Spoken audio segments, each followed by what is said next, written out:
In terms moral of troops is wala namang problema. They are so much willing to engage themselves in helping our stakeholders or the communities, especially those who are right now yung nasa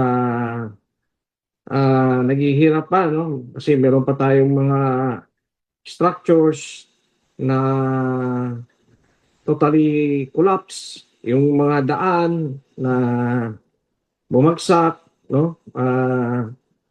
Sa mga schools. So, wala namang problema sa moral of troops, no? Kasi that is our mandated task na tumulong talaga kami, no? To serve and protect nga eh.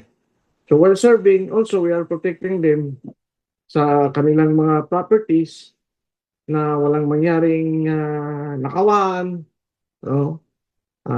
Yun po ang ginagawa ng tropa natin. Pero rotational basis naman, ginagawa naman natin ng strategy so that hindi naman mapagod yung tropa natin.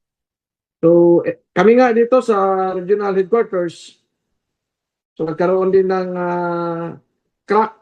No? May konting crack yung building namin, kaya lang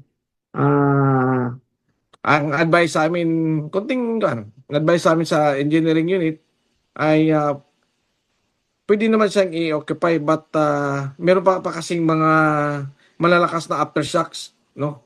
Actually, uh, this day may apat na malakas na aftershocks. So, minabuti na lang muna namin na kami nag-oopisina sa labas ng aming building. Walang problema sa moral of troops, no? Well provided naman natin sila. Yan man ang instruction ng Chief PNP natin na i-provide ang kailangan ng trupa na those who are rendering our mandated task, functions, duties and responsibilities para masilbihan ang taong bayan. Yes, sir. Sir, can you walk us through? I mean, naging mahirap daw ho yung signal, pabagsak-bagsak, pawala-wala daw yung kuryente as of the moment. Can you walk us through kung gaano kahirap ngayon yung communication between the leadership and the troops on the ground, sir? Can you walk us through on that, sir?